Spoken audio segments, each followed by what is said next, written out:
have any problems with your leg right there? I could. Okay. So let's say she has like a quad contusion or something like that. Okay, so we're going to do, and it's been a couple of weeks now, so we're going to do a little bit of, are you comfortable with out of back support? Yeah. Okay. Actually, I have like a lot of like swollen. You got a little bruise going on there. How long has that been going on? Okay, so we're going to do continuous, so I'm going to come over to this side over here, okay? Let's see if this will reach.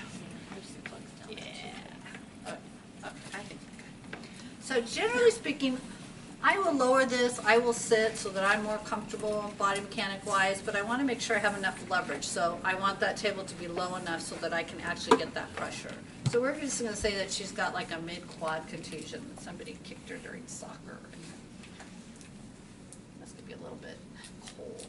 I should have warned her ahead of time. That was getting cold. And I'm going to clean the other end off with the sound head, and she watches me do that so she knows it's clean, which is helpful. Just set that like that. And then I'm going to check her skin, right? So you're going to just tell me, did those feel the same on both sides? Okay. When we go to do this ultrasound, you're going to feel maybe just a light warmth. I don't want any deep, burning, achy kind of pain at all. So you're going to let me know if you get that. I'll just turn it down a little bit if you get more than just that gentle warmth. Sometimes you don't even get very much of a warmth. It's really working more mechanically in there, but the friction of the sound waves will build up a little bit of heat. So just let me know when you start to feel that, okay? In the beginning, the gel's fairly cold. We do have a warmer, but I don't know if those are warmed up enough yet. And then you guys can decide whether you get better conductivity with warm gel or cold gel. That can be who's doing ultrasound for their project. So you can check that out and let me know what you find out. I know the answer. So now is a hard time for me to look at my BNR and all that because I got this here. So on these old ones, it's here instead of on that little guy there. And so this ERA is 10 centimeters squared, right? So it's a little bit bigger. And the BNR is still 6.0. Okay. So it's going to be a little bit cold. I'm going to do this area right here on her. So I'm going to put this on first just so I kind of know the area that I'm going to do, and I kind of spread my gel around a little bit. Okay, so that's the spot, right? So I kind of confer with her that that's where it's at. We've asked her contraindications. You don't have any cerebral nervous system junk falling out. You're not hyperesthesia there. You don't have a lot of hypersensation. That felt fairly normal on both sides. You're not pregnant. If she was pregnant, would it still be okay for me to do this here? It would, yeah. Decreased sensation, we already know. You know who you are. You remember where you're at and all that good stuff. Okay, who's present and all that things. Okay. No malignant tumors. It's not over her reproductive organs or her eyes, right? Unless she's an alien of some sort. She doesn't have a joint replacement in here, right? She doesn't have a pacemaker and no clots. Okay, so we're good to go, right? All right.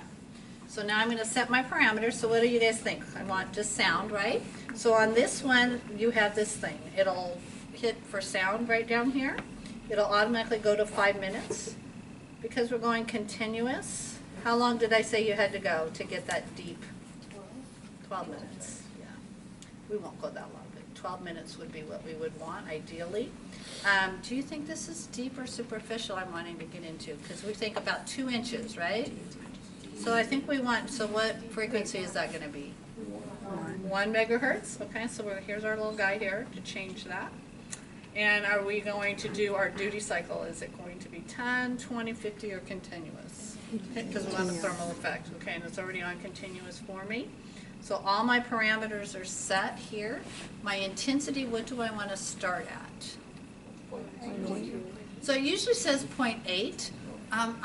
Sometimes I'm a little conservative depending on my patient and their size. I tend to always start everybody at 0.5 and I just up it quickly. But it's totally fine to start at 0.8 because that's what the book says. That's just my clinical preference. So either or is fine with me. Yeah, I like them to feel the warmth, so I will turn it up until they feel that warmth. And I will say, okay, want you to feel this comfortable warmth. If you're not, you need to let me know, because then, you know, we're sub-therapeutic, so you're kind of wasting their time. But what do you start at? I probably start at 0.5 0.5, it depends on how big they are. Exactly. too. It's the same If they kind have of a thing. lot of kind of more Perfect. adipose tissue, if they're just a bigger person. It's a bigger quad. I'm gonna probably start out at 1 even, you know, because I can adjust it up or down. And you can adjust it up or down based on their subjective feedback anyways, so. Yep. Okay, so we're gonna get started. So I'm gonna start it at 0.5, but I'm gonna kind of work that pretty fast so that we can get that 12 minutes of therapeutic in with her. So we're gonna just start. And you're just gonna let me know when you start to feel it, okay? Just a nice, easy warmth. And once I get it set, then I'll concentrate a little bit more on the actual spot. And notice she's not stopping the movement of the sound head as she's operating the treatment, the unit, because you stop the movement of that sound head, all of a sudden the heat starts coming on as you're turning it up, and that can be really uncomfortable for them. So you have to be able to, you know, chew gum and talk at the same time, right? So she's feeling her warmth right now at about 1.3, so that's where I'm gonna stay. Okay, does that feel good? Yeah, it doesn't really matter as long as you're just kind of, you know, not going too far out of your area of treatment. Okay, any questions on that? Right. So you just stop raising the intensity When she felt the when she warmth. feels it? Okay, Yeah, that's it. because that's what I'm wanting. I'm wanting that gentle warmth. But if you get up to 2 and she still doesn't feel it, you wouldn't go up to 2. I would not. I'd probably just It find doesn't even something go up. else. They don't. And that just probably means that the calibration's off on my thing, and I'm gonna be a little concerned about that. Yeah, you should definitely feel something by 2. Yeah, you really should. Okay, and then we're just gonna turn it off, okay? I lost my towel. There we go. Thank you, Mel. Okay, if I clean In your that up. documentation, would you say that you started at 0.5 or just what you Just what you ended at, yeah. You really don't, yeah, you just, because you're only doing that for like a couple of seconds. Yeah, you really don't have them at that 0.5 for very long. Less than 20 seconds. That would be increasing. You're gonna always be a little bit with the superficial, but with the deep, it's very, but we have a few people that have like, maybe that hyperesthesia is what they have, and they have a nerve that's just in a different spot. And I've had students that have funny reactions, and I've never had a patient with that, but I have had a few students. But these have all been recently calibrated, and that's something we didn't mention, is you always want to check your machines and make sure they're accurate and they've been calibrated. And if they start to do something funny, your aides will usually tell you, then you got to go look and say, oh, yeah, you can't use this machine until it gets calibrated. It hasn't been calibrated. It's, you know, it's been 6 months or whatever. Because that's just a liability for everybody's sake. You don't want to hurt somebody. One thing that I remember as a student, I always found like hard to remember, was it seemed to me like 3 megahertz ought to go deeper. Right. And Yeah. 1 should be superficial. So the way I remember it is 3 megahertz, it's like this, okay? That provides a lot more difficulty getting into tissue than 1 megahertz, which is like this. Does that make sense? So it's more streamlined at 1. You've only got the oscillation of the waves, kind of gentle and like this, versus 3 is like this. So it provides a more of a barrier. That's how I remembered it. Professor Baldera's girlfriends, they work pretty well for me. So you have one relationship is deeper relationship, more involved. Oh, that's Relationship kinda good. If you have goes around, 3, so a it's hard to little get superficial. deep. Yeah, Oh my I God. want to get these.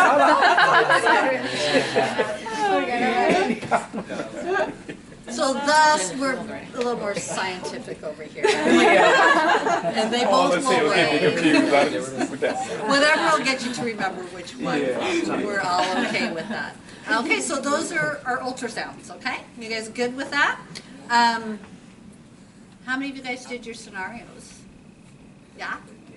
Went over a few of I them? don't know what group number I am. I wrote down my wrote it down. name and my. It was Oh, you 4. did? Okay. I have to look for my paper. Yeah, and actually on the tracker, it has your list of I and didn't who's know. in what Okay. group. I always include that on there so you guys have it. I'm trying to help you be more self-sufficient. Got it. Yeah, but you can shoot me an email, so I don't know what group I'm in. And hopefully your other person Yeah, I reached think out she to did. you, right? Yeah, so that helped you figure out which group you were in. And if you did a different one, that's okay. But for today, we can have those discussions with that. So I think after we do the combo, we'll do a little practice. And then we'll go to the laser one, because I know that's when you guys have your skill check on today. And then when you're doing your skill check for laser, the rest of us can be practicing the ultrasound and the combos and those scenarios, doing some soap noting with that. I'll put the STM up there so you can kind of remember the contraindications, so you're ready for your guest speaker that's coming on Thursday. And regarding the skill check, I mean, we would love to get through all of you guys today. That's probably not going to happen in reality. So what I'd like to do is make sure we have kind of even numbers from both groups, so that neither Professor Eckert or myself are left having to test our whole group. So I'd probably go like every other one from each lab group. Okay. So what you could do is pick somebody from the other lab to be your partner, and then she can just flip-flop. Yeah, that's a good idea. That way it kind of saves a little bit of time, and she'll just give, one of you will have the chronic and one will have the acute, so that you kind of are checking different settings kind of thing, okay? So let's do the combo. Are you fine? We'll just stay right here, okay? I'm more comfortable with the new machine with the combo, but let's play around with this one, because this will show you how to make it work. And with that being said, we should give you guys all your own pads.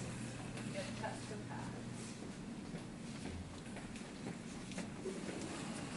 So I would keep these in your cubby, you guys. I feel like that's kindergarten. I think Professor Johnson's son started kindergarten. No, so keep these in your cubbies.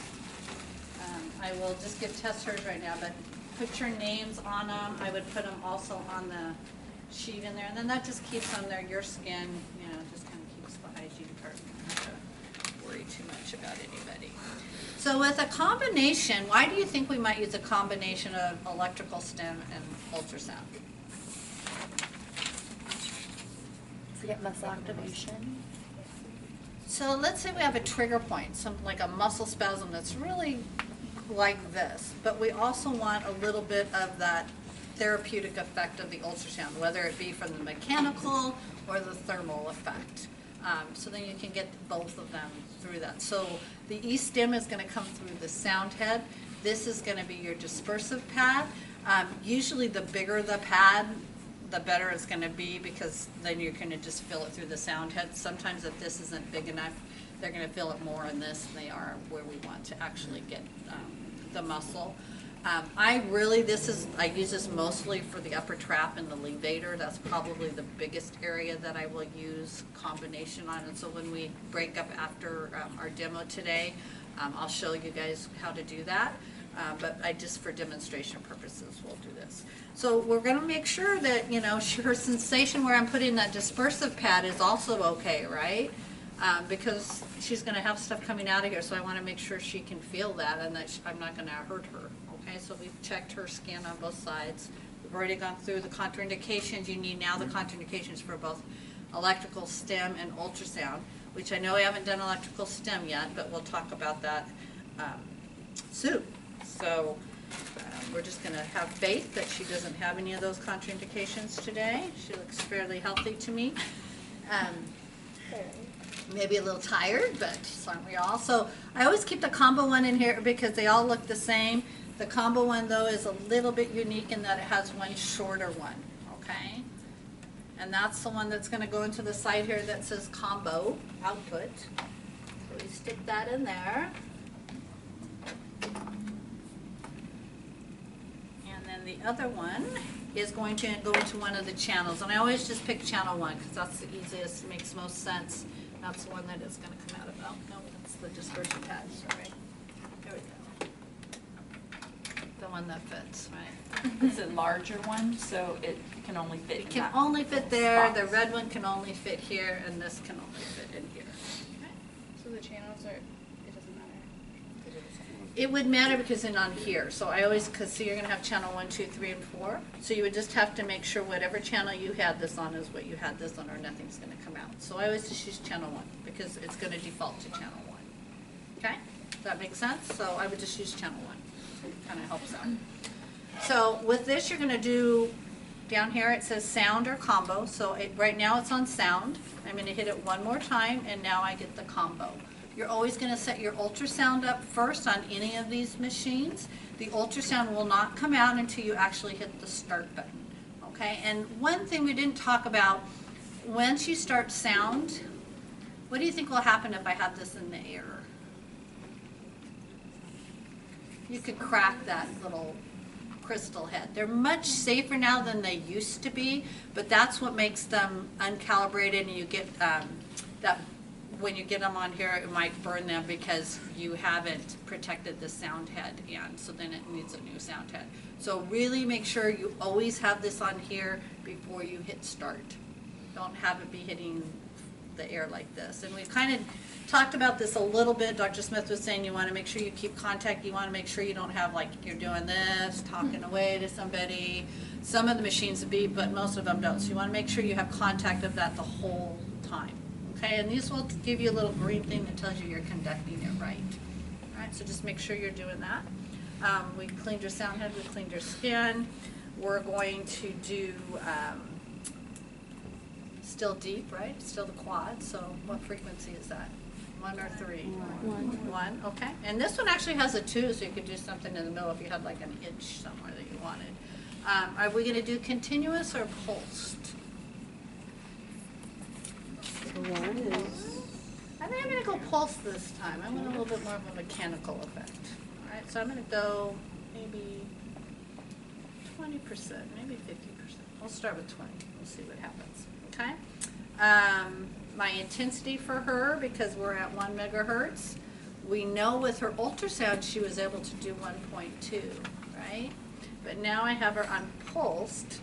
I can still do that, right? So I'm going to probably start her. We'll keep her where she was. Time-wise, I'm going to just set this timer. This is something I want to talk about when we're doing E-stim. Generally, if I'm doing this, it's for a trigger point. It's to fatigue the muscle. So I want to get a muscle twitch out of this. Once I stop seeing that muscle twitch, that's when I'm stopping the machine. So it may be 2 minutes, it may be 5 minutes, it may be 10 minutes. So it depends on your purpose, but the reason when I use combo is generally to fatigue a muscle that's in spasm. I'm going to sit there and I'm going to actually watch those fasciculations until they fatigue, and then I'm going to turn it off. And then I document how long that took me. So I usually put this a little higher. It usually does not take very long, 4 or 5 minutes usually speaking. Okay? So now we've set her ultrasound. It will default to pre-mod for the E-stim. So let's see.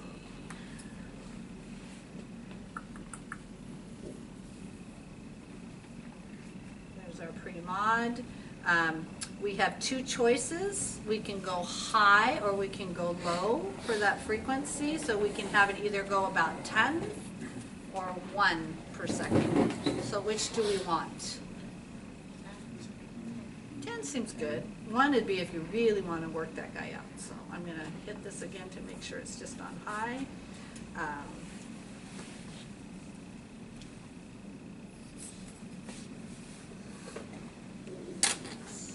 Are you brave? Because I haven't tried on this machine. I usually try it on myself first. Nothing bad's going to happen, I promise. All right, so we're going to hit start. So that means the ultrasound's going to start working. And now I'm going to start her intensity for the E-stim. You're going to tell me when you start to feel it, okay? And I'm looking also for a visible contraction. So just let me know when you first start to feel the tingles. You can see the green's conducting pretty well. How are we doing? So you see how here is showing the conductivity, or the conduction, that she's maintaining good contact with the skin. Yeah, so if she started lifting that up, you're going to see fewer lights. Feeling it in the pad, or are you feeling it? Or just okay, so we want to try and see if we can get this. Can you tolerate it? Yeah. Okay. So she's starting to feel it in the pad, but I want to really feel it in the muscles, so we're going to try and see if she can tolerate it. If it gets too much, let me know. And I'm really looking for a little contraction. It's a little harder on the quad. How we doing? On a big area, sometimes you want, it's nice to have a bigger pad because it disperses the energy more, so it's not so laser focused on that one little spot. How we doing? So you kind of may have to In play here with now, that. right? Yeah, so she's starting to feel it. I can see a little contraction going on there. Is that too much? No, that's fine. What do you feel? What do you feel? It's like a, it's just like a tingling sensation. So it's we'd kinda really like to have it go a little higher, but because we don't have a big enough dispersive pad, it probably would be too uncomfortable for her. It's kind of like reading down into towards like my patella. So this machine. For the insertion of the quad. This machine has kind of a more.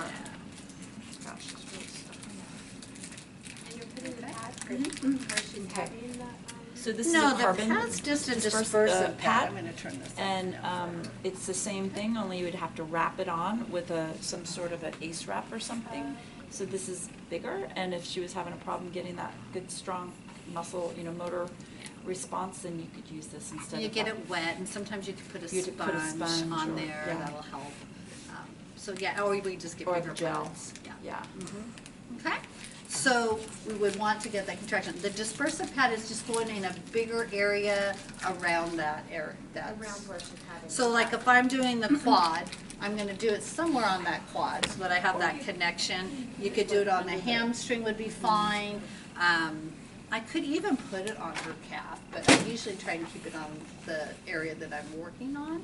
And it really just depends on the patient. If I'm doing her upper trap, I'm usually gonna put it down more on the belly of her erector spinae muscles down below. Or I might put it on the opposite side, on the other side too. It's just completing the circuit. Circuit. Okay. So the electrical stem is gonna come through here into here. So this is just your ground pad. I got Okay, the dispersive pad is basically your ground pad. Okay, it's really a lot of fun. It feels really good on these tight muscles. So I don't know if Dennis still has his stiff neck. That would be, someone could really try that on him and see if they could get that to fatigue so that it's not pulling his facet joint out of whack, right? Okay, so you set up the ultrasound first. Then your electrical stem, usually pre-mod is, and we haven't done any stem, so don't worry too much about those parameters. Just know that for right now, pre-mod is where it's going to be. It's going to default to that. And then you're going to turn it on, and you're going to adjust your intensity till you get a muscle contraction. Talking to them the whole time to see if they can tolerate what you're doing with them, and telling them, explaining to them why you want that muscle contraction for them, and can they tolerate that, okay? And then you shut that off, you clean them up, you check their skin, you do whatever else you're gonna do with them, and then you document. Okay, any questions on that one? So when you document, do you say, oh, I started at 0.5 and ended at 0.3? or- No, I just put my 1.3, Okay. yeah, because you're only gonna be at that 0.5 for a very little time. Okay. Yeah, so just whatever your end was at, whether it's 1.3, whatever, yeah. Does that make sense? Yeah. Okay. Yeah. How is doing that different from like just surrounding the area with like 4 pads and like turning it up so that it's fatiguing? So I'm gonna ask you, how is that different with me coming in here versus just electrical stem where you're just contracting a muscle? What do you think is different? What are you adding? There's 2 things I feel you're adding therapeutically. So you're giving her, I guess, a little bit of massage with the. So you're getting really specific to that trigger point, right? So now I'm really on that trigger point, I'm really going in there and I'm really fatiguing it, whereas with the E-stem, you're kind of crossing, you're getting it, you're getting the whole area, which is fine. And then what am I doing with the ultrasound? Heat. I could get heat, right? Or I can get that mechanical. So remember the benefits of the ultrasound. So you're getting the benefits of both the electrical stem and the ultrasound. Okay? Yeah. Is that something to do with like the air bubbles? So, So that's cavitation. Oh, do we have time to show you guys cavitation? oh, is it a Somebody- different? So the air bubbles, basically all that's showing you is how this cavitates and how it streams. So if you have time today, fill up one of those pink buckets, put this underneath, and then you can see those little bubbles, and so then you can kind of see what it's doing inside your tissue. It's very cool to visually see that. Yeah. There's actually some good YouTubes on it too, Okay. where they do it with dye, and the sound head is like pushing the dye. It's like really, if you're a visual learner, it's a good really way cool. it's good to look Yeah. at that. But the cavitation comes from when you have it on the pulsed effect, not when you have it on continuous so much. So Yes. that's where you're getting that kind of breakdown, bombardment of the So if- tissue, scar tissue primarily is what you want to target for that. It seems like it's kind of like an added pressure. Yeah, it's like I'd probably put it on. just kind of like bombarding the area with these little bubbles that are just kind of, you know. The mechanical energy. The mechanical effect of it, yeah. So we probably just needed to go up a little higher, so we probably needed a bigger pad here in order to be able to get that to actually contract. So I would just, if you guys want to play later on, you have time, just use one of the bigger dispersive pads. Yeah. You know, you just add some, put some gel on those, because we don't have sponges, and then you'll just wrap it with one of the, there's like little, I think they actually have bandages here that you can use to wrap it on you. Okay? That'll help do that, okay?